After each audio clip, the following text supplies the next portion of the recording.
Hello, everybody, or anybody. Yes, I'm alone, so I'll just talk to myself for a minute. Let's see, I just got to get the color right and the presentation.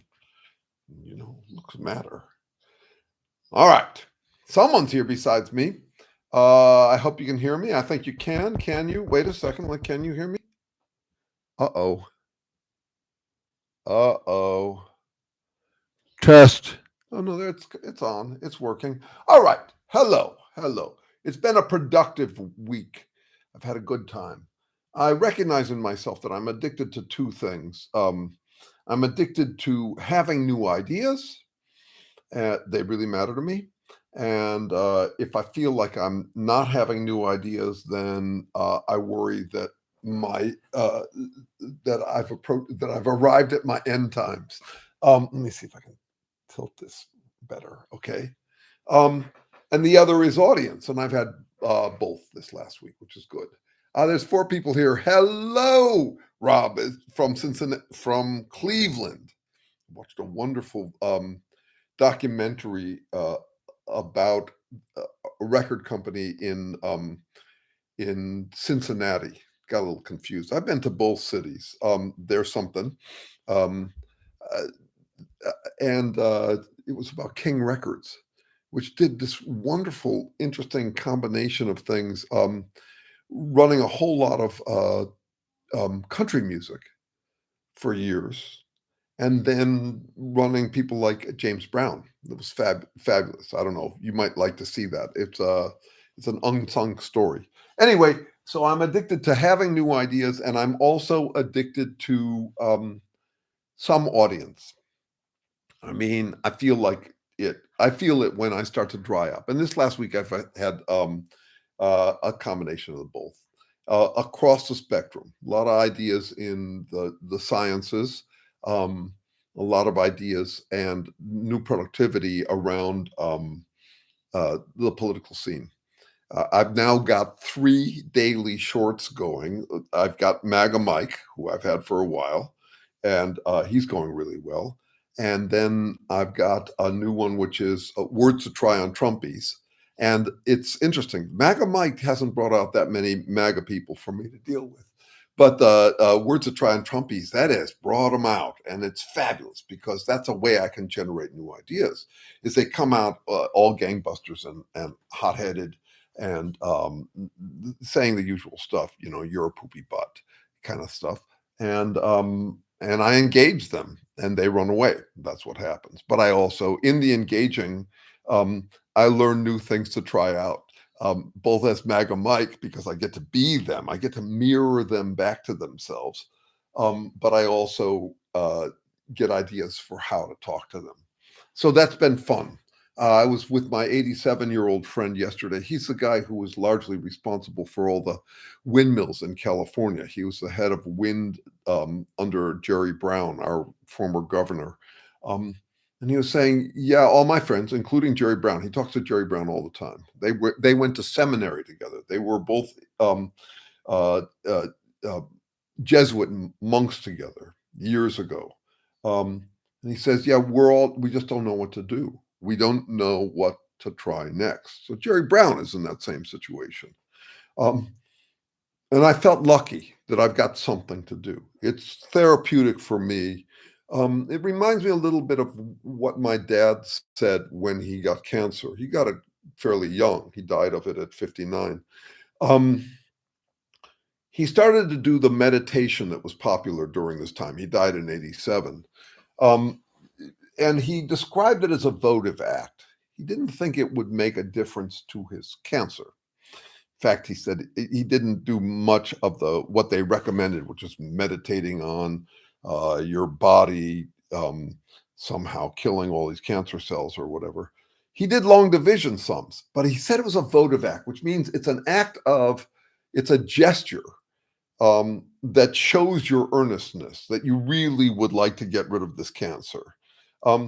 Votive acts are an interesting problem. They're an interesting challenge because, on the one hand, I like this work I do, doing MAGA Mike, Words to try on Trumpies, and the third, which I didn't mention before, which is I am now doing uh, AI TD.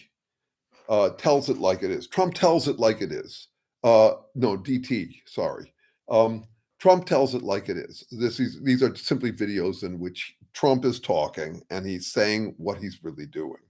And no, they make the Trumpists livid. They just go berserk. So on the one hand, I'm really glad to have these things that I can do, especially when I've got friends who are trying to uh, let's see. I'm not. Are you enjoying eating faces? I love it. I'm not sure what you mean, Corey. Hello, Corey. It's nice to meet you. I don't know if we've talked before. Please explain it. It might be the redness of my room. That's a mere color problem.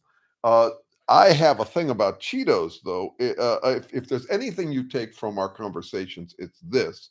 Um, this is the real takeaway, which is that I love stale Cheetos. I've even mastered ways to speed stale them. It's really important that you be able to do it quickly because I mean, you open a package and it takes a couple of days for them to get to their perfect state. Um, let's see, and then but you can stale them. It is possible to stale them fast.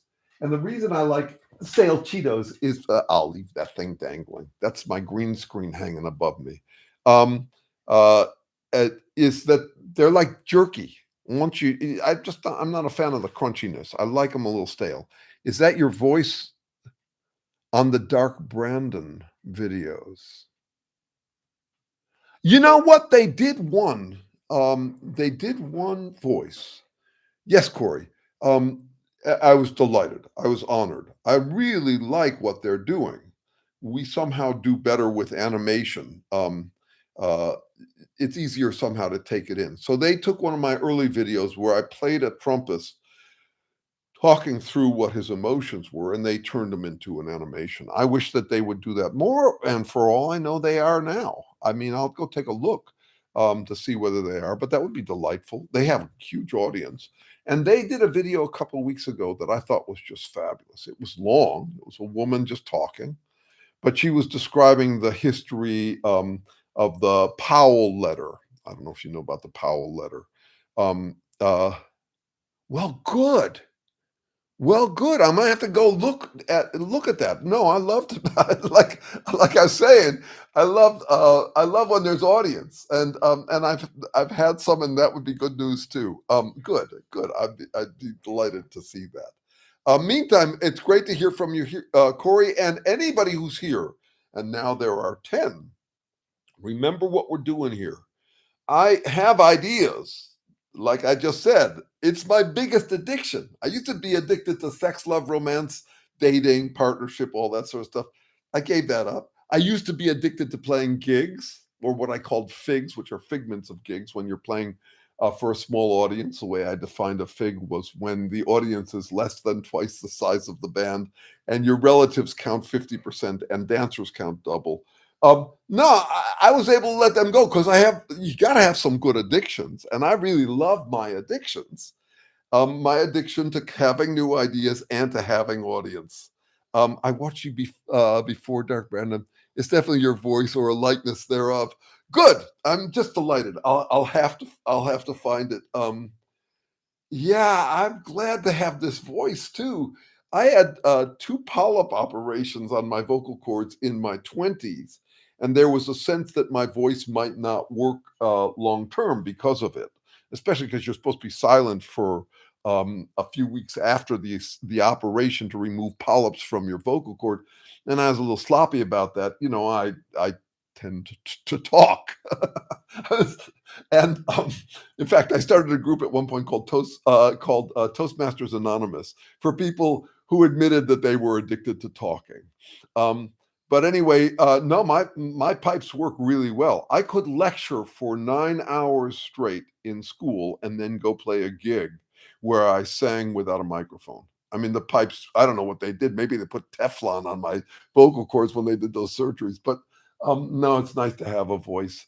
The 87-year-old I was talking to yesterday was talking about how with time, it has become difficult for him to find the words necessary to convey an idea. And we were both talking about that frustration. This is a guy I admire a lot. Love the guy. And I also see him as my role model for what to be when I grow up.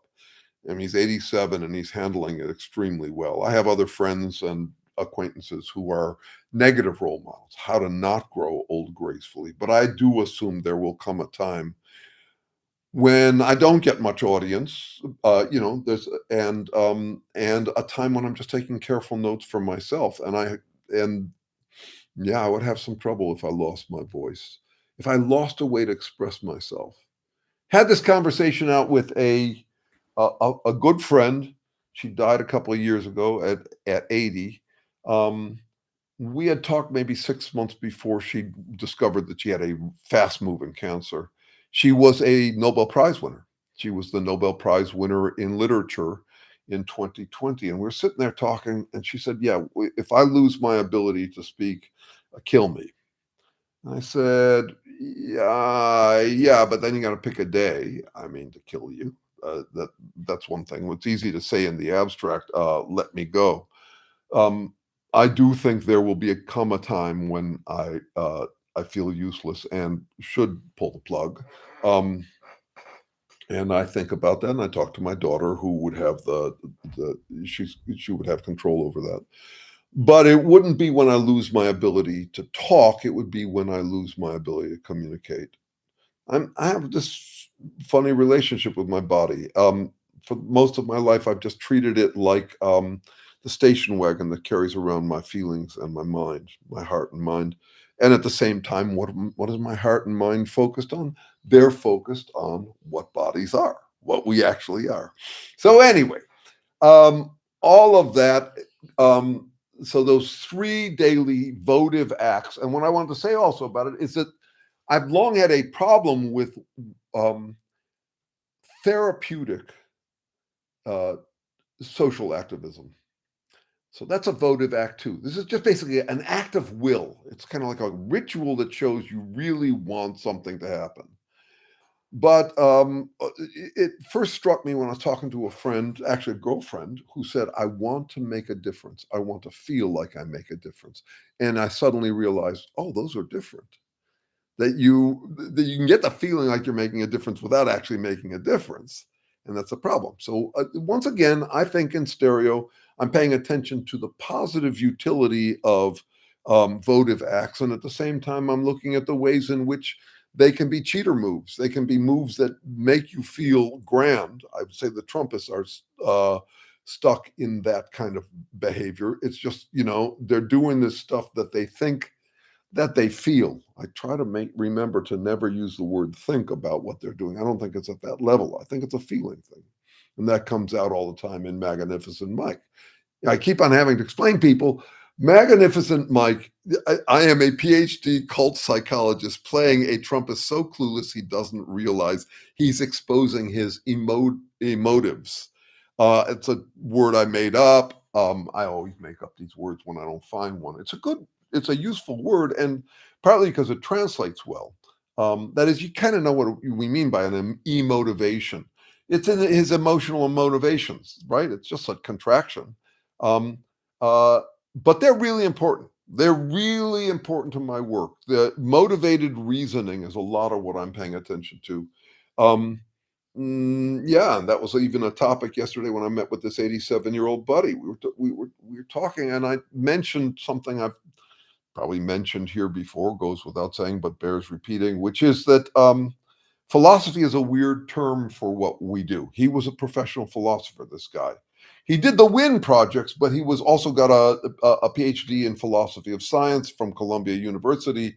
And we've mostly worked together in philosophy of science, which is, that's my other game. But it's totally related to the game I do with the Trumpists and all of that. How do humans shop among interpretations? So philosophy is a weird name because it means love of wisdom, which any douchebag can claim. All sorts of fools say that they love wisdom. So much so that if you went to a cocktail party, it is live. I hope it's live. Have you tried responding to Trumpists with, "I don't believe that you believe that"? That's an interesting one. Yeah, I have. It's a great one. Also, it's related to another one, which is where you say, uh, yeah, part of you knows that you're bullshitting. Part of you knows that you're blowing smoke out your ass. Um, uh, Good. Ayn claimed to be a philosopher. I have a buddy who works in philosophy of science who's an Ayn Rand fan. It's very hard for me to get through to that guy. No, I mean, just think of what a douchey move it is to call your philosophy objectivism, like you're somehow objective. Yes, philosophy is a very dangerous field. It's extremely hard because it's so damn easy. And I'll tell you a joke that relates to how it's easy. I might have told you this joke before, and I've got few irons in the fire here. Let me just flag one thing that is a priority in these conversations. I have ideas all the time. I'm trying to get you to get addicted to having ideas too. Um, I have clients who just come to me to talk philosophy, and the goal, and it's moving forward, is that every time he has an idea, he jots it down. He sends it to me. I jot it down on Facebook. That's where I put my ideas first. It's what I call a commonplace book. So, what am I doing here? I'm babbling. I'm doing the stuff I do, but I really would love to engage your new ideas. They can be half baked. It doesn't matter. The idea is to get this word-wise spiral going, where you cultivate you cultivate the words to express some wisdom, and in the process you come up with better ideas, but you also come up with better language, and as a result you're able to think better ideas, or you're able to refine your ideas. So however half baked, lay them on me. I want to hear your ideas. We want to play with your ideas, not just my ideas. Because that's the addiction that I am finding so satisfying. Even if the world is doomed, I want to be taking careful notes through the downfall. If it comes to that, I'm trying to keep it from happening. What do you think about the No Kings protest? How effective or ineffective was it 1 week out? I'm delighted that you asked that question. So I went to it, of course. Um, we talked about it, I think, on last Sunday. I went dressed up as a patriot. Um, well, I was a little shy at first, but then so I had founding father clothes on.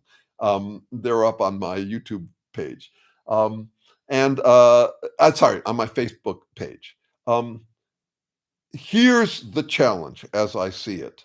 It's first quoted by H.L. Mencken. He said, uh, "Dog bites man is not news. Man bites dog is news. What we're looking for is what we call in information theory surprisal. That is something out of the ordinary. And uh, for the usual suspects to come out has not felt like enough to me.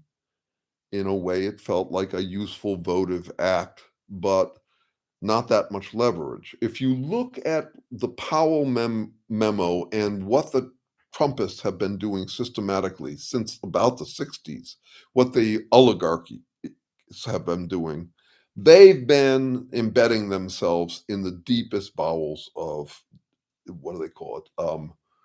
The deep state, until they've now taken it over. So I'm not sure that protests make that much of a difference. I will go to every one of those. Um, I uh, I n- I am interested in how that will play. I certainly am interested in all the dismissive stuff that came out from the Trumpists, that they called it the Hate America rally. I don't bet that's credible these days. But on the other hand, I do think that well, not on the other hand, but I do think that at this point they have a certain confidence that if they just barrel through, public opinion won't matter anymore. I still watch the poll numbers almost hourly. It's another addiction or obsession, looking for some basic change. And it was interesting. Right after the No Kings rally, He was up to -7.5, which is relatively high for where he's been. And then he plummeted down to 9.6, and now he's up to 9.2 negatives. This is more negatives than positive. Obviously, if there was an election held today or in 2026, he would lose badly. He's pissing off a lot of people. Him taking down the East Wing without permits and all of that is an example of the kind of thing that I think is symbolically visceral. And then there's all the economic visceral stuff, which is really where it comes from. I mean, it's when people are hurting, that's when they might start to change their minds. So it seemed to have some effect, including his AI video of him shitting on all the protesters.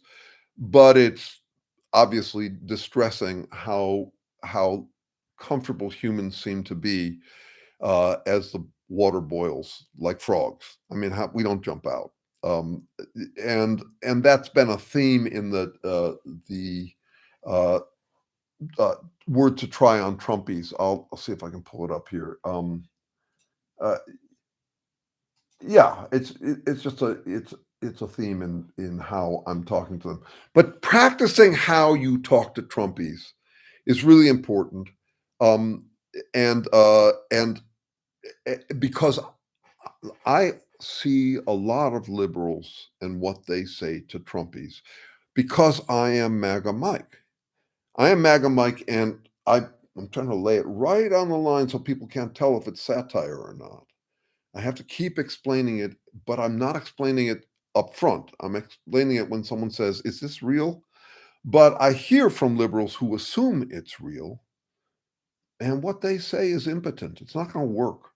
Of course, nothing's going to work with the Trumpists. That's their number one goal, is to make sure that nothing works. That's what it means to be an absolutist. Um, uh, and uh, and yet the experimentation. That's why I'm unsatisfied with everything I say to them, but I still think we need to do that work on figuring out better ways to get under their skin. So you're often accused of talking down to trumpets. Well, here's an interesting thing about that, and I'm going to come back to your prior statement here too, Corey. Um, you're accused by Trumpies, or are you accused by liberals? I get both. The Trumpies are very quick to shame you for shaming them.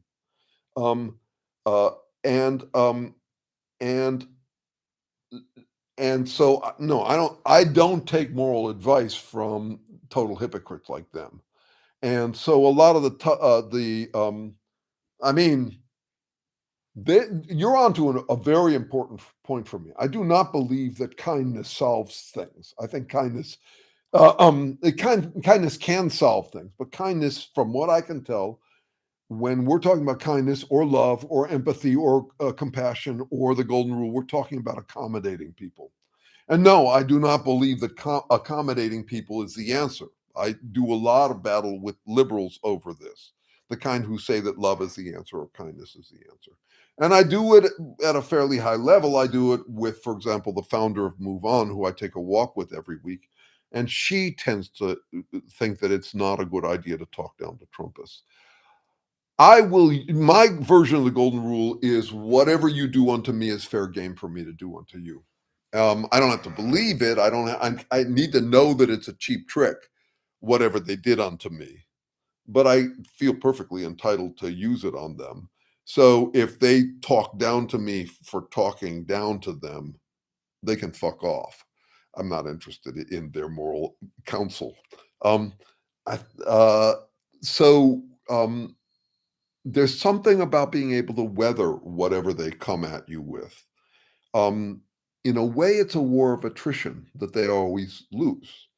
So when I am hearing from Trump trolls, I engage them and they run away and declare victory. They all do. I mean, it's just amazing. This one guy, I really chased him down. I mean, we had exchanges for a while. I was pleased that he stuck around long enough to have the exchanges, but eventually he did run away. He was a guy who threw out one of his talking point accusatory questions. Would Biden have released the Epstein files? And I wasn't willing to take his answer, take his question. And at one point he said, uh, "I guess I won," because I wouldn't take on his question. Remember, from my perspective, these guys, the game they're playing is if they can get you talking about what they want to talk about, they win. They don't have to care about what they're talking about at all.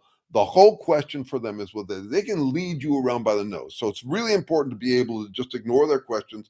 One of the effective things I've been trying lately is a thing you see in mafia movies. Um, the boss will start into a story apropos nothing, and it's just a story. Um, it leaves their underlings wondering what he's doing, and then the story always comes back around to them. So it's a kind of it's a circumnavigation. You avoid whatever they were talking about. You come at this question, and you come back at them the other way around. So I'm using that. That's showing up in some of the words to try on Trumpies. Anyway, this guy said, "I won," and I teased him about that, and then he came back with, "Where, when do you want to meet?" Because it's like, I'm ready to fight you, and I laughed at that too, and I said, "Darling, I'd love to have a conversation with you on YouTube. You name a time. I've got a flexible schedule." Um, uh, he stuck around for a few more of his "you're a poopy butt" things, and then he ran away. So they run away a lot. A war of attrition is one that is, it's a war that is won by sticking with it longer. For example, a war of attrition would be when a large corporation has deep pockets and can sue and countersue and kick it up to a higher court, and sooner or later you run out of money. That's a war of attrition. Well, they lose war of attritions. And so it's really important to me also that I say to them, thank you for, I pose questions to them. I'm trying to put the burden of proof on them, but not in a self-righteous way. I agree. I don't want to talk down to them. I want to talk human to human. I want to yank them off their high horse where they're always talking down to us, but I don't want to mount the steed in their stead. I'm trying to get a human to human conversation going. Um, so that's really important to me. That's actually what I mean when I can use the word kind. What I mean by it is I'm the same kind of person as you are. I'm a human being. You're a human being. I'm a human being. That's where I'm trying to get to. I don't believe in accommodating them, but I don't want to talk down to them. And it's a subtle thing. It's really important to pay attention to it because it's where conversations become futile. It's what I call an infallibility death match. So suppose someone starts talking down to you, and then you talk down to them, and you end up in an infallibility death match. It's basically down to I'm right about everything, and you're wrong about everything, or you're wrong about it. You're right about everything, and I'm wrong about everything. And once you get there, it's stupid. It's not worth having that conversation. I'm trying to get a human to talk to a human, and I'm trying to get these guys out of their shell. So I think of them, it's not like the emperor doesn't have any clothes. It's just a suit of spiked armor. That's all they are. They're hiding inside of a suit of spiked armor, pretending they're not human, that they're superhuman, or that they're invisible, that there's nothing to see about them. Remember, these are people who have gotten addicted to avoiding any capacity to introspect. We call them narcissists, which is a funny term for it because narcissists he couldn't stop looking at himself. But you can't get a narcissist to look at himself. That's their superpower. Because to them, introspection is kryptonite. They do not want to look at themselves. So I am trying to find a chink in their armor and either coax out the human being or poke them in the eye, because these are guys, they're addicted. They're not going to give it up unless it hurts. So all of that. Okay, more ideas here. More ideas. Let's see. Have you tried it? Let's see. Yeah. So just coming back to Rob's point, yes, I do try that idea. I don't believe that you believe that, and I give it some grounding. one way to think about it is that it's what I call talk is walkism. Part of the introspective avoidance, you could say introspective phobia. It's actually called autophobia, fear of self-knowledge. Um, is is acting like you don't uh, like what you say about yourself is true about yourself. Well, these guys don't talk. They don't walk their talk at all. They simply say things. In fact, even back when I was in the dating world, when someone would say to me, "I'm a good person," or I'm compassionate," or something, that's always been a red flag for me. Like, I've got integrity. The self-reporting, it's like it's no, I try to avoid saying that stuff myself, about what I am. Like, you gotta believe me. The way I think about it is, "N I know you don't believe me, but believe me, you should believe me." It's like that kind of stuff, and when someone says, "I have integrity," what I take from that is this guy has no idea what integrity means. It just sounds hella good. It's what the cool kids are wearing, and so they're just claiming it. By the way, the Trumpists are fascinating for the amount of critical thinking they proclaim they have.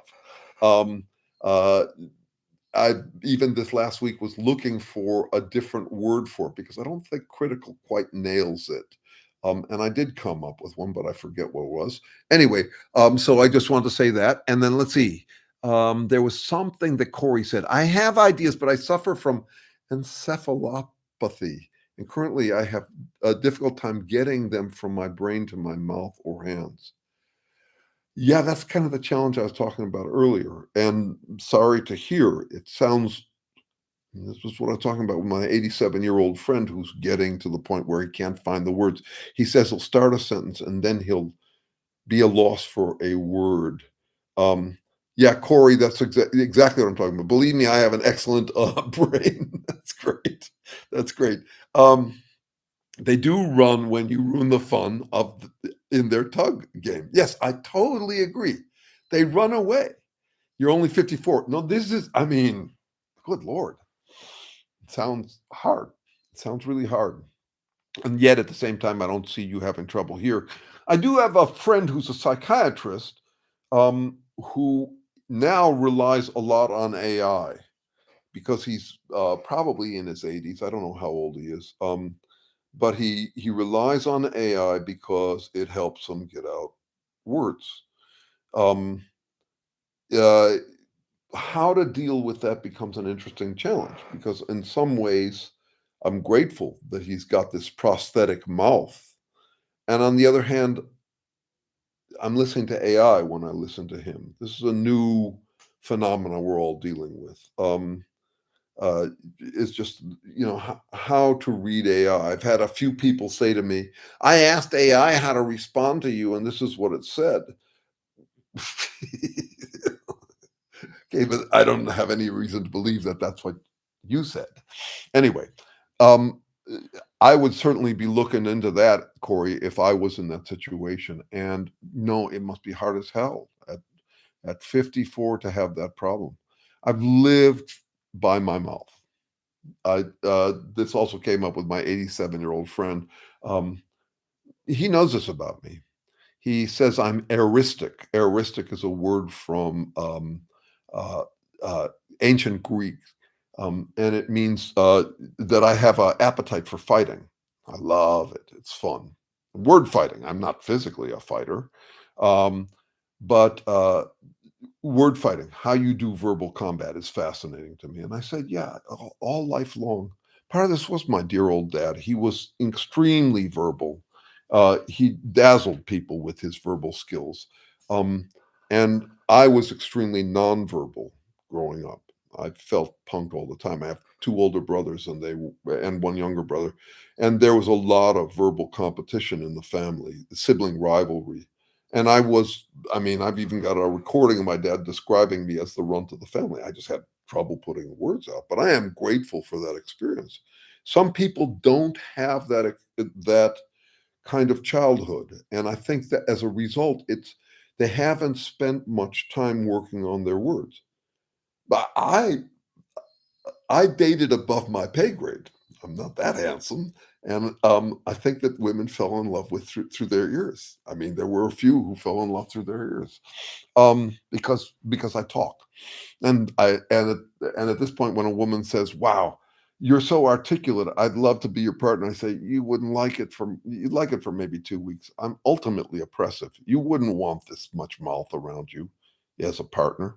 Um, I have liver disease. It causes I would love to have something that wouldn't detect what I wanted to say, or would. I'm better in situations where I'm not expected to be quick. At one time, I was a very articulate individual. At least I thought so.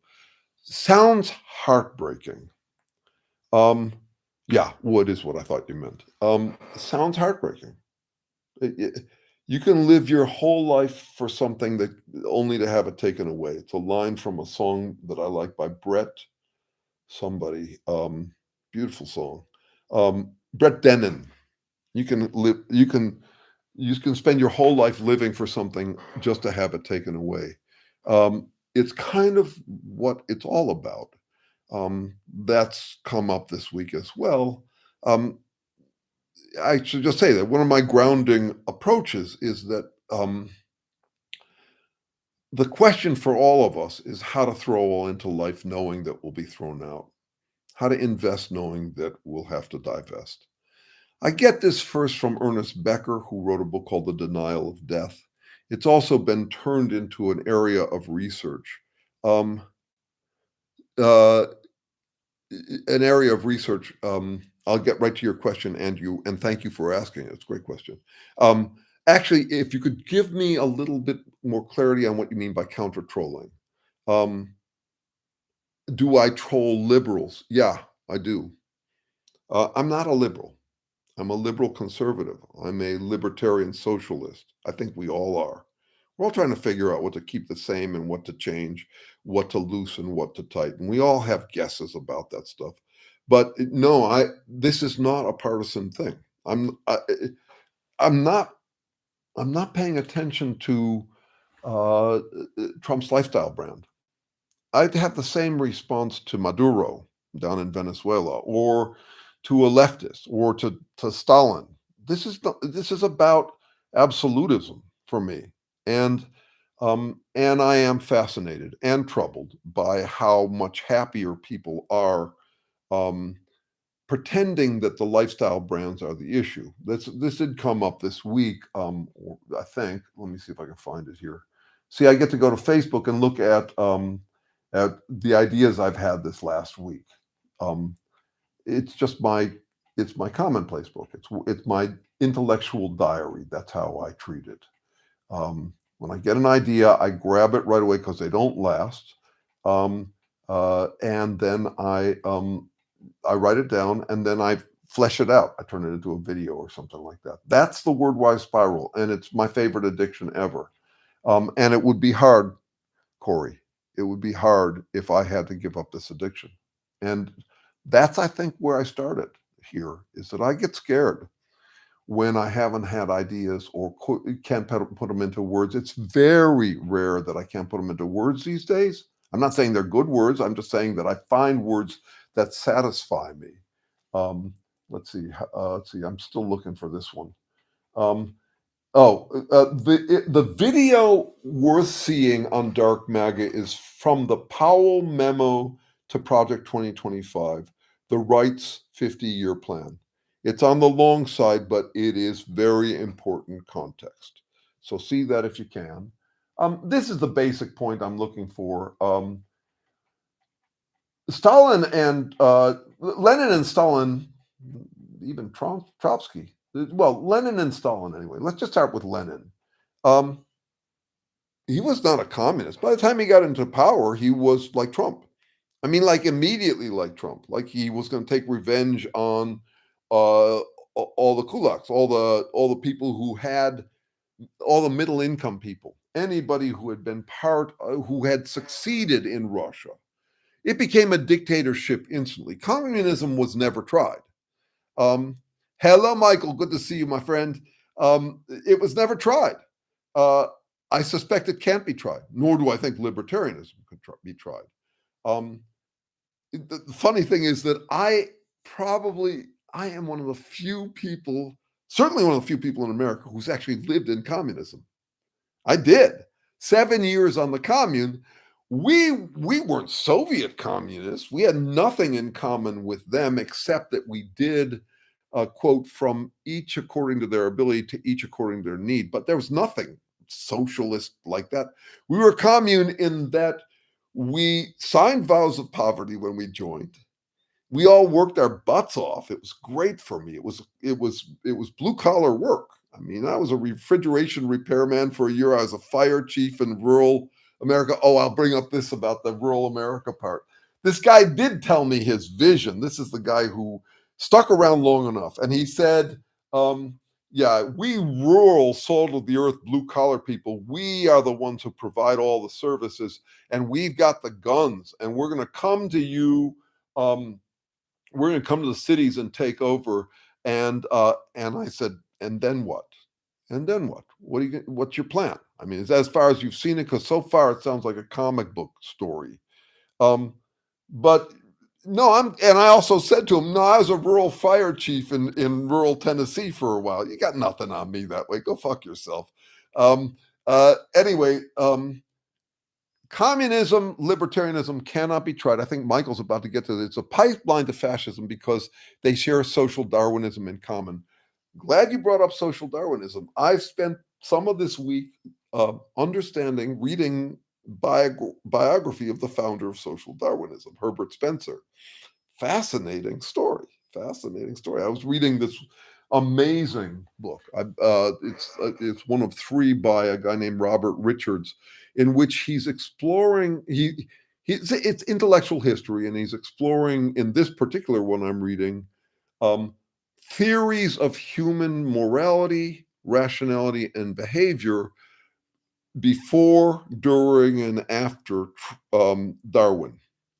So it's just that sliver. And Herbert Spencer, who's the founder of social Darwinism, um, was uh, was central to that story. So you get an in-depth story of this guy, and also an intellectual historian does not laugh at how old ideas sound old. They really try to get into the skin of someone else's thinking at a different time in history. It's fabulous. Most of what I read is intellectual history. And partly to understand the ideas, but also partly to understand what happens when humans try to explain what we are in language.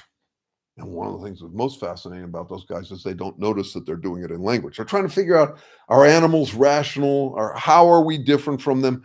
They're doing it in words, and these guys are not paying attention to the fact that words make this radical difference in what we are compared to other animals. So anyway, I'll have more to say about that. Let's see.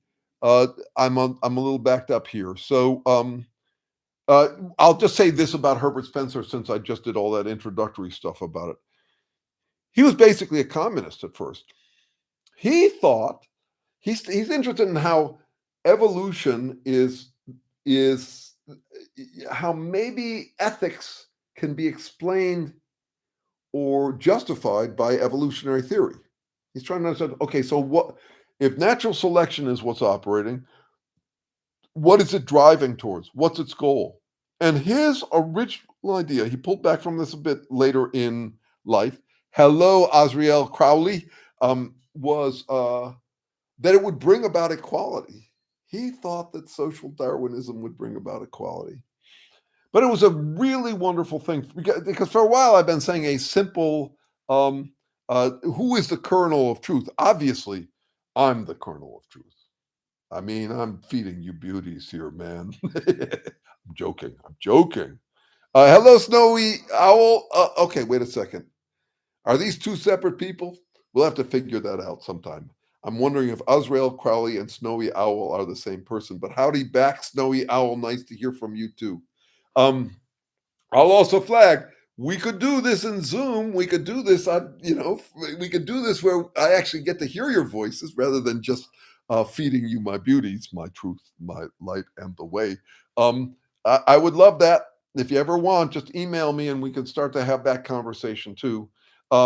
Fun Monster, great to see you. Limnal, greetings from LA.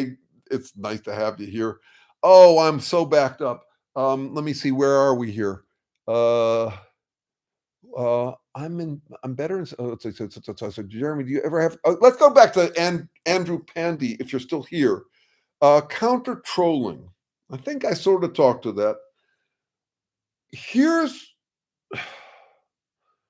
I did come up with something today. Oh, declaring trolley war.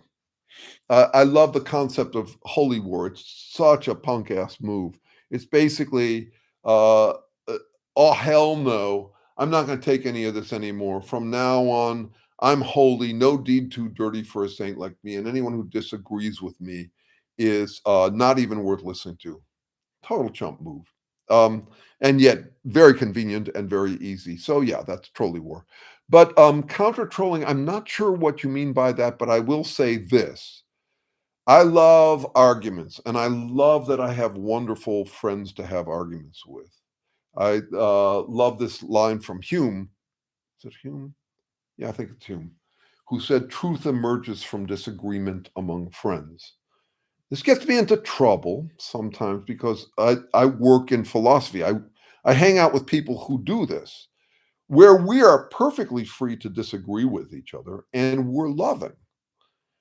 And some people just aren't used to that because it's not their profession. But I love that game. Um, but my favorite debating partner remains me. I can make a counter argument to everything I say. I mean, you should test me sometime. Um, I can make an argument to counter argument.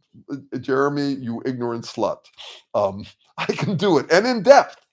I mean, a persuasive argument, not some kind of watered down argument. I could make a counter argument. I think in stereo.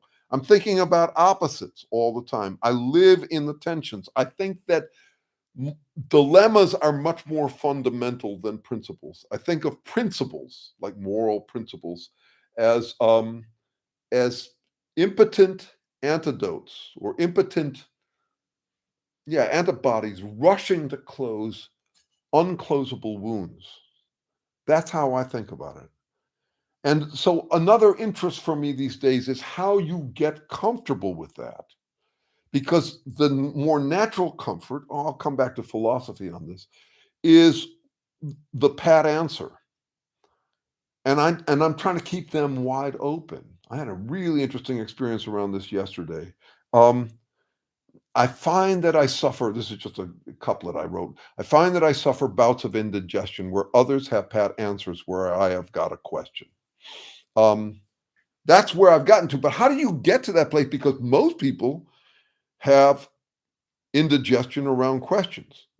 And it takes a lot of something, I don't know what, to get where you're comfortable with it. I think one thing it takes is safety. I have a lot of safety. I can think all these different thoughts. I live in a world where that's the point. And where it doesn't cost me my reputation. In fact, in my world, I gain reputation whenever I doubt myself or change my mind. Um, Principled without principles is a really interesting question. Yeah, I'm in a way, this came up yesterday too. I'm principally anti-principle. From my perspective, the moral principles, everyone I've ever met is basically a liar's paradox. You shouldn't be judgmental. Do not be negative. Commit yourself to flexibility. Be intolerant of intolerance. Those are all dilemmas, and I'm trying to keep my eyes on them. Um, so yeah, this came up yesterday because I did a presentation for a graduate school program on cult psychology yesterday in England. It was delightful, well attended. But I had been warned that some of these people were a little touchy because they had been members of cults and they had come out of it, were, uh, uh, thank you, Corey. Um, they'd come out of it, and there are vocational hazards when you come out of it. And at one point, I said to them, we all engage in some lying, some hypocrisy, some gaslighting. What then distinguishes a liar, a hypocrite, a gaslighter? And there was some testy response to that, like, how dare you say that we're all gaslighters? Um, I didn't say we're all gaslighters. I raised the question of how do you distinguish everyday gaslighting from uh, a gaslighter? What is everyday gaslighting? It's a frame competition. Let's say you and I were having a debate about something, and I wanted you to see things my way, and you want me to see your way. Okay. And we were kind of dismissive of each other's way of seeing things. That's how is that different? It's different to degree. It's different in what you lie about. Those things matter. Differences of degree matter a whole lot. But I wanted to raise that question, and there was some testy response. In part because this is a program that's dealing with a legal situation in Britain now, where they have passed, I think, some laws that make it illegal to engage in coercive control. And they are now stuck with the question of how do you decide what's coercive control? One of the other challenges I raised for them was that if you look up coerce, it means it originally meant forced together or compelled together. Like everybody should believe what I believe. That's also the basic origins of the term paradise, walled around. So I was raising this question. We kind of like being compelled together. We kind of like the paradise of being walled around. That's the thought bubbles. That's where we want to stay. So it was really interesting to play with that stuff, and to tease that out. And I did get some livid response because he said there would be a vocational hazard. I'm not claiming that these people have it, but it's the one where you say, okay, we are now going to be the experts, and we will decide who's gaslighting or we will decide who's engaged in coercive control because we've experienced it. We know that coercive control is always bad. And therefore, we need to be the authorities on who's engaged in coercive control. And as I explained to one of them who wrote me after the presentation, I got some great engagement after the conversation. For me, the issue is recursion. That is, there are lots of people who engage in gaslighting who accuse other people of gaslighting. So that's a real problem, and especially in the touchy 2020s. We're dealing with a lot of people who are accusing each other of gaslighting. The Trumpists are full of shit, but they're also full of accusations that we're gaslighting them. What do you do then? It's a real challenge. These are dilemmas. And I think it's better for us to start to recognize that any of these human moves, including frame dominance, has its place. That there's a reason why we like them, not just hate them. So once again, this thing about the loaded, load-bearing, loosely defined last words that people will bandy about. So gaslighting is bad. It's loaded as bad. It's negative valence. Load-bearing, I'm not a gaslighter. It's the last word, but it's also, I mean, it's I'm not a gaslighter, so you don't get to tell me don't, how dare you accuse me of being one. And I don't want to get to the fussy work of defining it, because if I did, I might find out I'm a gaslighter too. Okay, let me see what we've got here. Thanks for your words. Oh, it's okay. What do you think about the use of the word non sequitur? Well, Azrael, I just described a way in which I think it is a useful power move. That is when you do the mafia boss thing of starting a story from a different place. And I think it's crucial when you're dealing with someone you bet is an absolutist. It's just a bet, but you can do this kind of gauging work. If you feel like you're dealing with someone who is just an absolutist, like the guy I was dealing with this week, and their only goal is for them to decide, them to interrogate you. Non sequiturs are crucial. They're useful. It's not, no, I ain't your monkey. I'm not going to sit around and just answer your questions like you're God. Um, uh, so I find non sequiturs useful that way. They are also useful for toning down a argument. So, I have this study group, which I wish you'd fucking join, which will meet tomorrow morning at 9 o'clock Pacific time, as it always does every other week. And early on, we had someone in it who was a hypnotherapist. She was great. Um, and one of the things she said that she does in hypnotherapy is she excuses herself to go to the bathroom. So she's dealing with a client and things are getting heated. She'll employ that non sequitur. She doesn't have to go to the bathroom, but she goes to the bathroom as a way to cool things down. So I believe it is a tool in your repertoire.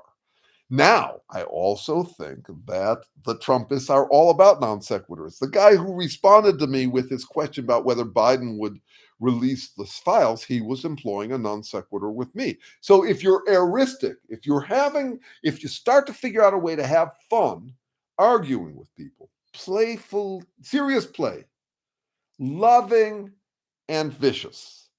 Like the origins of philosophy, which was Aristotle listening and studying with Plato for 21 years and then feeling perfectly entitled to disagree with him about fundamental things. That's if you're into that game, you need to know these tools and how to spot them. It's basically a kind of bird watching, how to spot stuff that flies by in thought and conversation. That's what it's about. So non sequiturs, I have no problem with them. Now, notice what you do if you're talking about the usage of the word non sequitur. Okay, so here's an interesting situation. Suppose I'm talking to someone and they say, "You're engaged." That was a non sequitur. This is a standard move. These guys who claim that they're critical thinkers, they have a thimble full of logic, mostly the fallacies. And they'll say that's a non sequitur. What is that? That's them umpiring. This was something that even Plato brought up, or Socrates did in Plato's voice. He said, the problem with learning logic is that people will use it, logic and critical thinking is that people will use it to criticize others and bolster their own arguments. So that would be the umpiring mood. I call it Trumpiring. Your trump card is that you're the umpire deciding what's fair and what's foul in a conversation. It's very standard move. I did use it this week in MAGA Mike. MAGA Mike says, here's how you win when you're talking to those libtards. You are never debating. You are the one who decides who's the debater. Now, he says it in his dumbass voice, but that's what he's getting at. And that's what we're doing. If you accuse someone, so notice what goes on, let's say in a Charlie Kirk debate. He is always attacking character. Even in the subtle way of saying, would you please not interrupt me? All of those are high horse moves where I am the one who analyzes. To simply declare someone to have Trump derangement syndrome is exactly that. You're saying the problem with you is you have a deep pathology. I mean, 20% of the pushback I get from Trump is like that. No, not 20. It's larger than that. But the quantity of them who tell me to take my meds or something like that, that is all character attack. So character attack is a really interesting thing. So I'm going broader than non sequitur here to talk about this move. I said to my research colleague the other day, I'm not just mouthy. I'm willing to talk. I will call people on their character. And notice how this works. You and I could gossip all day about the cluelessness of someone else. But if at any point you accuse me of a kind of cluelessness or I accuse you, them's fighting words. We're really touchy about that. It's where someone says, yeah, I understand your modus operandi, your MO, or you're just trying to win. I had this out with a friend this week. It's a theme with this friend. I said to her, we can talk about anything. But if you decide at any point that I am just trying to win, I'm out. There's nothing I can say at that point. You could be right, but I'm not sticking around for that. I mean, why would you want to hang out with someone who's only trying to win? If you think that's all I've got going on, that I'm just trying to attack you to win. Yeah, I have to be very clear about that. And yet, to discuss our own motivated reasoning, mine and other people's, in present company, I think it's really useful work. Can't do it with the Trumpists. Remember, they're playing superhero, and kryptonite to them would be any kind of introspection about their own character, and their superpower is avoiding it. So, but for remember, for me, the height of intimacy is certainly not sex. Who knows what that shit means? I have no idea. I once wrote an article that was called "What Sex Really Means," and it was really an A to Z. It was just an A to Z multiple choice of all the things that sex could be.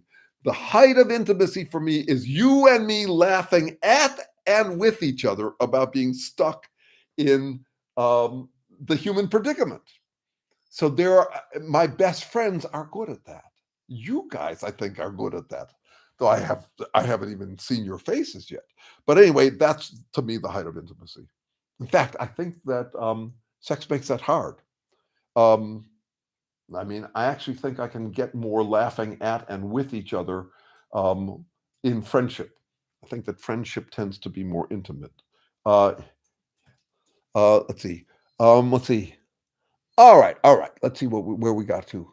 I just had to write to Terry. Terry just got back from China. He was there for 10 days. I'm trying to figure out whether text works again. Terry, remember, is the love of my life. He's this total nerd researcher. He's a neuroscientist, full professor at Berkeley in neuroscience and biological anthropology. And God, has he been useful to my life. Who I am is a product of that. So he's just trying to figure out whether his text is working again. Okay, I'm glad you're loving those Trump AI videos. I don't get to every idea you suggest, Fun Monster. I'm a one man shop, but they're fun, they're easy, and I'm glad you're liking them, and I am listening to your ideas. Okay, let's see where we are here. We're coming along. Um, let's see what with coercion. Great question, Michael, and thank you for employing those words. So, for anybody who doesn't know what negative ease, neutral ease, positive ease is, um, this is how you get beyond the loaded, load bearing, loosely defined last words. So, take a word like uh, steadfast. That sounds good. It sounds positive. Um, do we have a negative word for that? Can you think of a negative word for steadfast? Easy. It's being pig-headed or stubborn, something like that. What is a neutralese term for it? Which you just strip off all the connotations, the positive and negative connotation.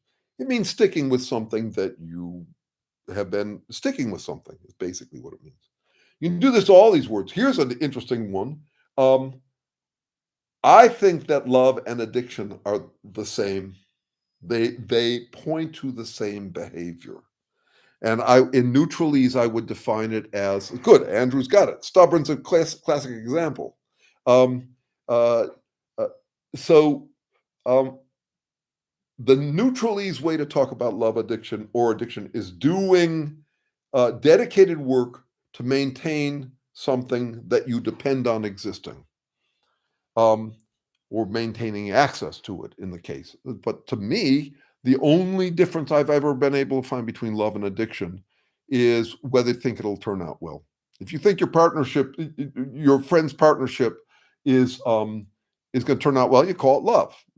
Or you might just say to them, if you don't think it's going to turn out well, can't end well, you say, I think you're just addicted.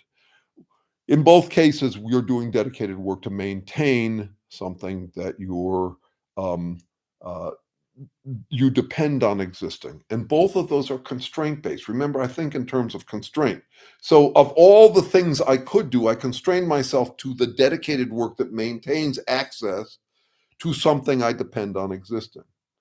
It's actually a definition of partiality. I'm rather partial to someone. What that means is if I love or am addicted to someone and they leave me or die or dump me or something like that, suddenly I'm not half the man I used to be.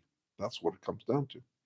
Okay, so yeah, so you start to play with those. So if someone throws at you a word like you're being stubborn, remember, stubborn could be one explanation for what you're doing, but you also could say steadfast. And that helps you, it keeps you from smuggling answers into questions. Should I remain consistent? Should I remain steadfast? Is putting the thumb on the scale and say, uh, uh, this person should stop being stubborn. Remember that another definition is consistent, and this is where you get into the moral dilemmas. Um, uh, uh, I don't know if I've ever looked at uh, the moral liar's paradoxes, the paradoxes that would come out around consistency. I know that um, uh, let's see, commit yourself to flexibility is one half of that, but I'd like to probably find one that goes on the other half of that one, um, which is it would have to do with a way in which it's paradoxical to say always be consistent. And notice that the way this works for someone who's an absolutist like a Trumpist is when I do it, it gets the positivist name. When you do it, it gets the negativist name. So I'm steadfast, you're stubborn, right? You can see how that works. Yeah, that's the interesting move this guy pulled on me. Name a time and place. We're going to fight this out. Like that's how you decide things, or prove me wrong. Keep this in mind about prove me wrong. It's ridiculous. That's not how. If you and I are debating what will happen in the future, I can't prove you wrong, and you can't prove me wrong. Time will tell. But these gladiators who come out there like Charlie Kirk did and say, hey, prove me wrong, like yeah, total wanking in public. Okay, let's see. I wouldn't put it back. I was asking you about this in a previous stream, but asked poorly. It's heuristic via Plato. Thank you, Jeremy. Video game level locked. Unlocked. Good. Here's another word you need to have from the Greek days. I love it. Just found it out this week. Ultra-crepidarian. Ultra-crepidarian. What it translates as directly is nothing but the sandals. How it's used is about anybody who talks at length about something they know nothing about. So an ultra-crepidarian is someone who mouths and mouths and goes on and on about something they know nothing about. But the story of how it came about is cute. In ancient Greece, there was a painter, and he had painted a painting, and this cobbler came along and looked at it, and his first critique was, you don't have enough straps on the sandal. And then he went on to critique the entire painting. And the artist said, ultra-crepidarian, nothing but the sandals. Dude, you're a cobbler. That's all you get to talk about. And once again, while I love the term, I think we all end up talking about things that we don't know much about. We have to. It's kind of that's expected of work. So I wouldn't want to accuse anybody of that without remembering the counterpart. Here would be an example. I once, when I was beginning to have skepticism about Buddhism, I went and met with a pretty famous Berkeley psych professor, a woman named Eleanor Roche, who had done important work on how we distinguish colors. And I went to her in her office hours, and I asked her some questions about Buddhism. And she said, you're not qualified to ask those questions unless you have meditated for 10 years. Okay, well, she was accusing me of being an ultra-crepidarian. And in that case, no, I think those were perfectly valid questions. And anybody could say that about anything. It's like, I have opinions about religion, and someone could say to me, well, you don't get to have any opinions about them unless you're a bishop. Okay, right? So once again, where you draw the lines, how you work with these moral dilemmas, that's the tasty shit for me. That's the stuff I like. I have to admit to occasional ultra-crepidarianism.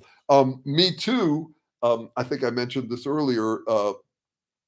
It came up after the presentation yesterday. I was talking to a fellow professor kind of person, And I said, who had heard about that I was going to do this presentation. I said, that was so much fun. She said, yeah, you're gregarious like that. It's been hard for me to feel comfortable lecturing at length. She's an anthropology professor. And I said, yeah, well, in 2001, I joined Toastmasters. And then shortly after that, I created a group called Toastmasters Anonymous for people who admitted that they were addicted to talking, a 12-step program for us, addicted to talking. It didn't last long. Can you guess why? It's because people kept on wanting to talk. I mean, it's different. Like if you go to a Toastmasters, if you go to Alcoholics Anonymous, you're not drinking alcohol there. But if you go to a chat session, a bull session, a bunch of bullshit artists who love to talk, it's going to be of limited productivity because you're right there talking.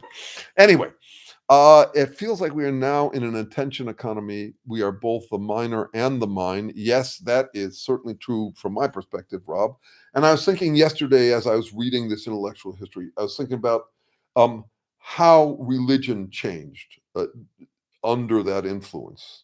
That it's just another influencer, and so that's a history that I would love to play out more. It's been a hunch for a while. I watched a wonderful documentary about the history of the circus and the trouble that the church had with the circus.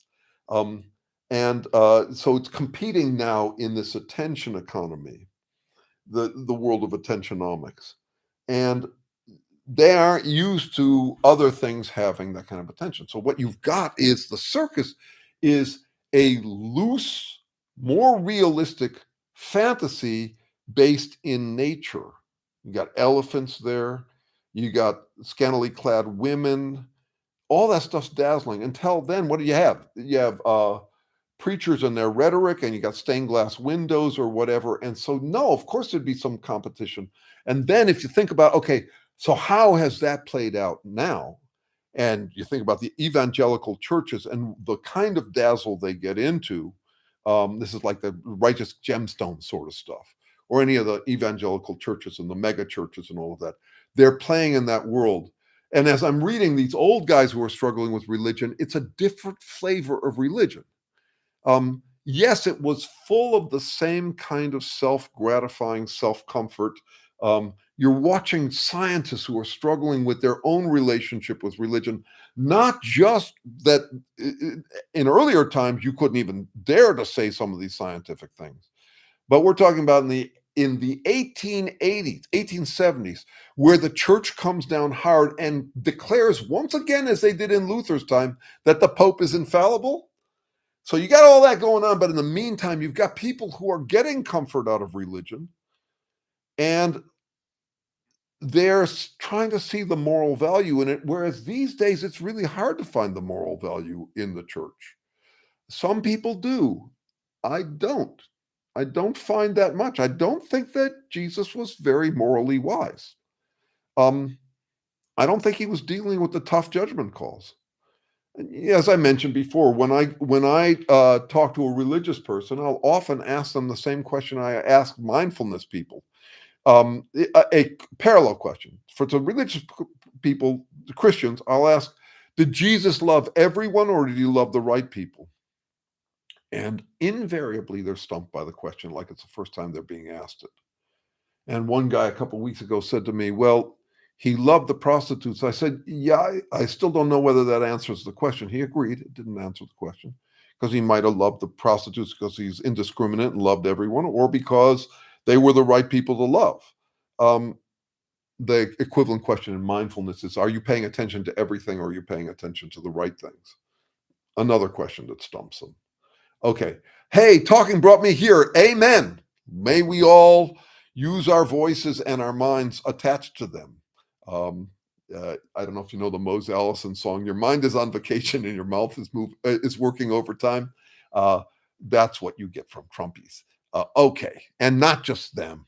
There are all sorts. By the way, a few people asked me to do a liberal Larry.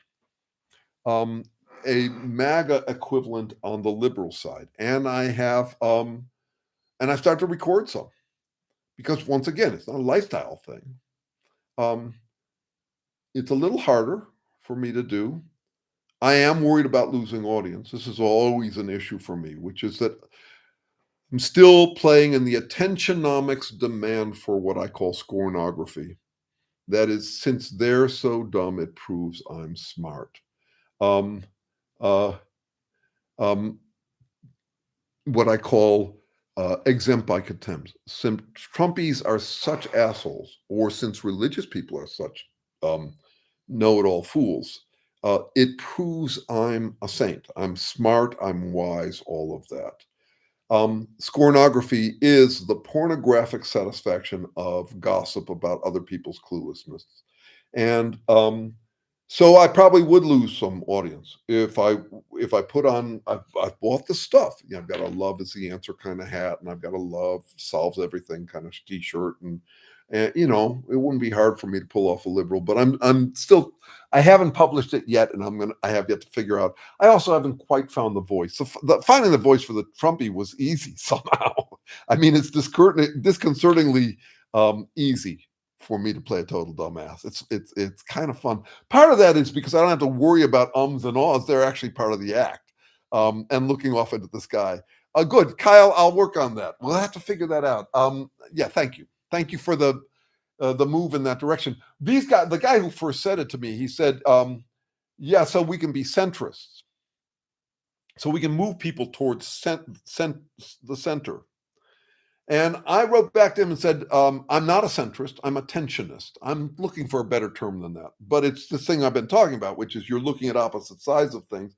You're dealing with the tensions of what to tighten, what to loosen.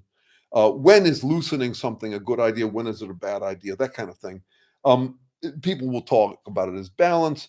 There's always been this issue about the middle ground, the gray area, where there's a sense that there's a golden mean, that there's a notch like on a balance control on a guitar or a hi-fi, a notch right in the middle. And the way I frame that up is if the Jews went to Hitler and said, "You want to kill 6 million of us, we want you to kill 0, so I guess we should settle on 3 million." I framed this up also before as hard left, hard right, hard center, hard choices.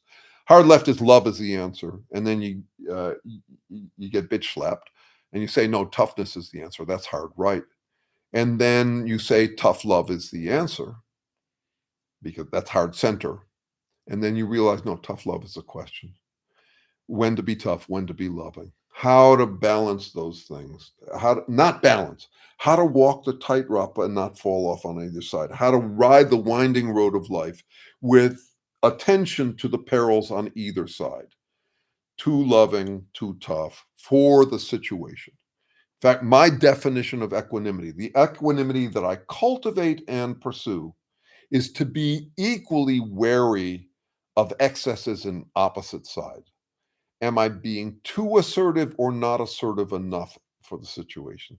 And the way that came to me is funny in itself. I took mushrooms one night with a troubling girlfriend. It was my last girlfriend, the one that was such a comic book. It was such a cartoonish representation of why I'm not right for a relationship. And so we took him on New Year's Eve, and I'm off in my office because I'm not having fun in the conversations with her, and she's off doing her own thing, and I'm leaning into the parallel play, which is just disengagement. And I'm sitting there on mushrooms, and I'm thinking, God, I really am an asshole. I really should get in that other room.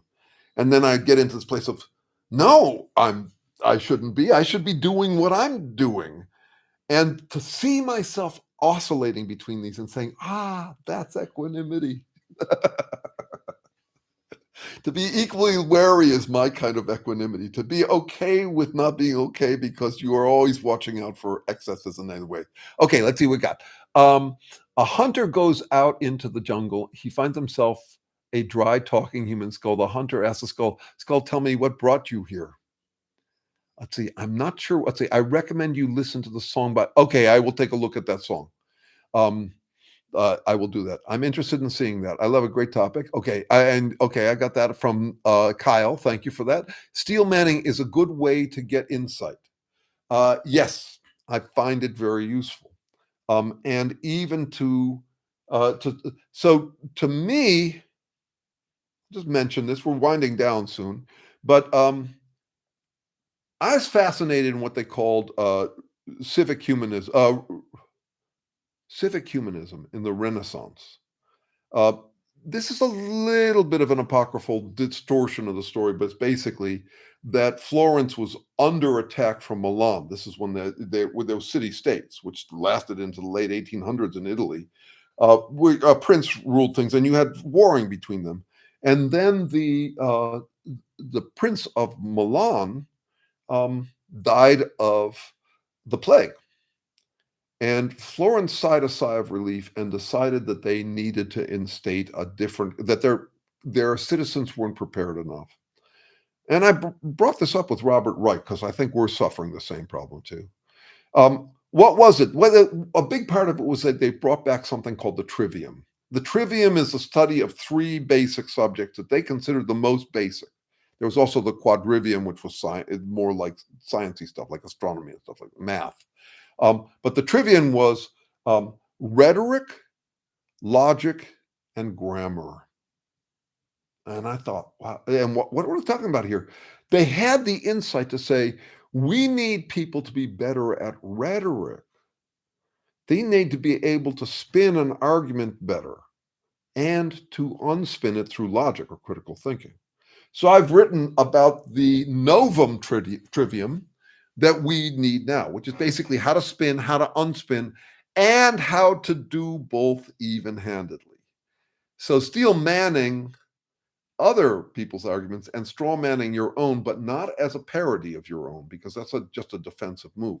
But how do you get to where you can spin up someone else's argument, that's steel manning, and spin down your own, which is why I said that my aim, and I think I could fulfill it, is to make a compelling case against anything I say. Once again, test me on that sometime. Okay, so it's the toggle. So yes, I love that you brought that up, Seth. We're talking about toggles.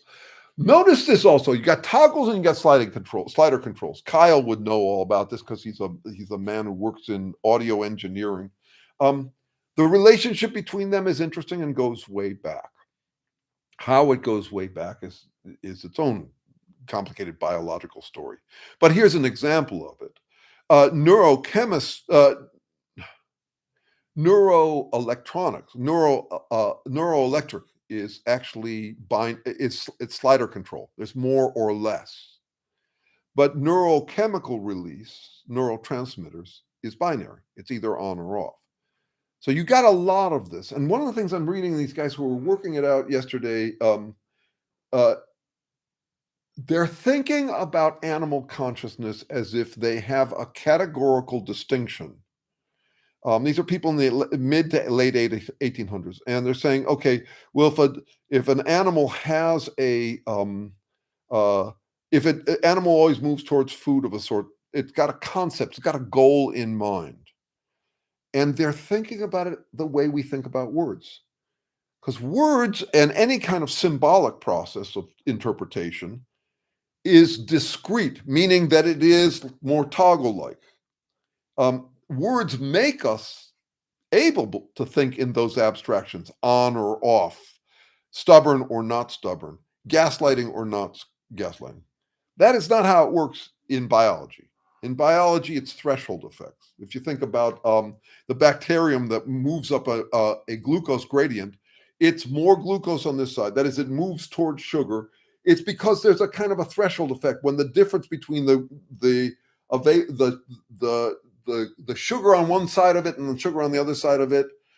It's also, you get this with snakes' forked tongues. That's basically stereo. It's tasting odors in stereo, and it's a threshold. It's a relative threshold effect that works there. Language makes this huge difference in us, and this was a topic between me and some friends this week, trying to understand why throughout the history of humans exploring what makes us different, it doesn't get much attention. And these days, even last week, someone said to me, well, how do you know a dog doesn't have language? I'm trying to understand, what is that thing about us that doesn't recognize this obvious radical difference between us and other organisms? With language, we can conceive of anything, real or imaginary. I mean, the way I think about it is that the tree of knowledge in the beginning was the word, and the first word they used was God. They became dualists almost right away, but they got it from eating the tree of knowledge, and they were sent out of paradise. That is, they were no longer walled in, they were sent out into the world, and very shortly thereafter were in the Tower of Babel. What is that? It's the last word paradox, is that words make us crave last words that further words make impossible. That's the clusterfuck and clusterflux that we humans are stuck in, and that we kind of deny it or say that other animals don't do it. I know that part of that is because of these tensions around, on the one hand, the hubris of thinking that we're different from animals, like we must think we're special. And on the opposite side, what I call romantic humanism, which is the sense that we are rational and therefore we can somehow transcend all of our animal nature. We're touchy about that. One thought I had yesterday was PETA. Basically, people would say, well, how do you know a dog doesn't have language? Dogs communicate. Dogs have feelings and all this sort of stuff. But what someone might be thinking is, oh, if you think we have language, then you must think that animals are just machines and we can kill them all without any compunction. No, no. I mean, I'm very busy with Terry working out the difference between the agency in the simplest organisms and the agency of neuronal organisms, that is, organisms that have feeling, that have hedonic tone, that have emotions like a dog, and humans, the overlay of language on top of all of that. Your dog tries really hard, though. That's right. No, they try. And yet, just keep in mind, this is kind of central for me. A dog is freed from the kinds of anxiety that you and I have, Seth. It's really central to me. It's also it's deep in my understanding of what's going on with Trumpists or any kind of absolutist, is that we are an incredibly anxious species. We're all trudging through a sandstorm of confidence eroding concepts. All the past, present, future, real and imaginary threats and missed opportunities that your dog cannot get at. And so we're incredibly anxious. We need affirmation the way a hummingbird needs nectar, like every 15 minutes. We deny that we need affirmation because it would be buzzkill for us to recognize how much we depend on it. Let's see, how much we depend on affirmation. It's like a black market. The affirmationomics or egonomic market is not one we feel comfortable talking about. That is, I could say that I need a partner because I need someone to bone regularly with more pride, more public social pride than I could say I need a partner because I need reassurance. It's a really touchy market. So, and with words, we can become legends in our own mind. That's what we do. And that to me is like the elephant is the room. Not just the elephant in the room, the elephant is the room we're in. We're all swimming in language and freaking each other out with our opposing opinions. No wonder they say I'm a poopy butt because I disagree with them about Trump.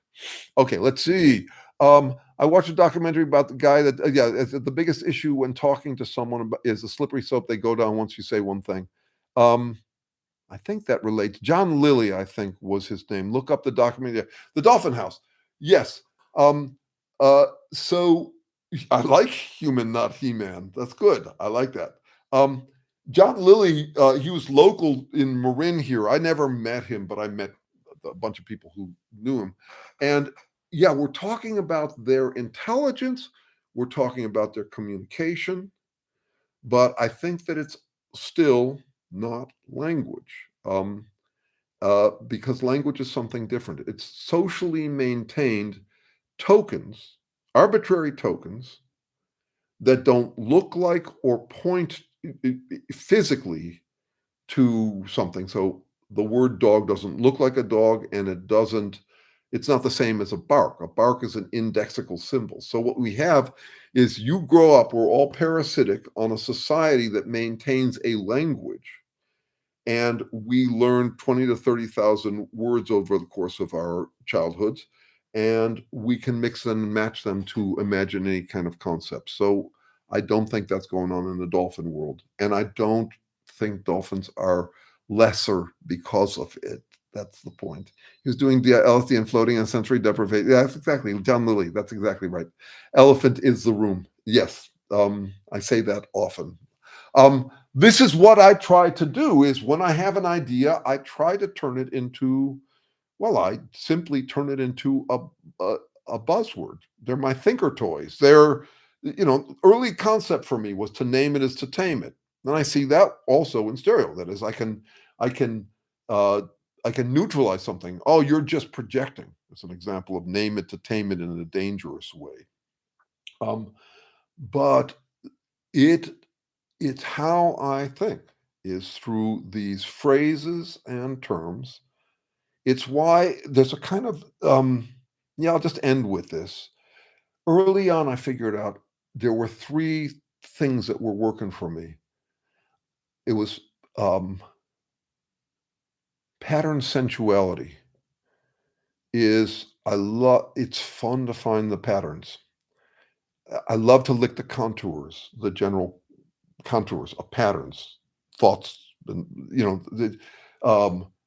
what happens in nature, what happens in us, and all of that. That's to name it is to tame it. Appetite, pattern discernment, or pattern discrimination. I have this one friend. He's a PhD biochemist, Vice President Eli Lilly, and he says an ironic, "I can't help but see a pattern."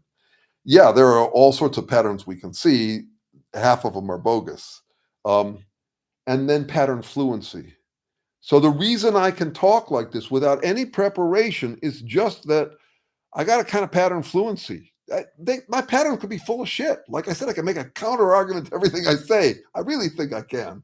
Um, it might take me a minute for some of them, but the fluency comes from having been playing with these ideas for so long and trying to discern real from unreal patterns. That's basically philosophy of science. It's basically shopistemology. How do we naturally shop among interpretations, and how can we improve our capacity to shop among interpretations? That's kind of what the game is about. Rob's got the last word here. Love the emotional literacy this context brings, as well as how language plays into it. Thank you for this content. Thank you for being here for this content, my friends. I will be back next week as usual. Um, uh, and just thank you for this. It's great fun for me. Glad to have you here. See you next time.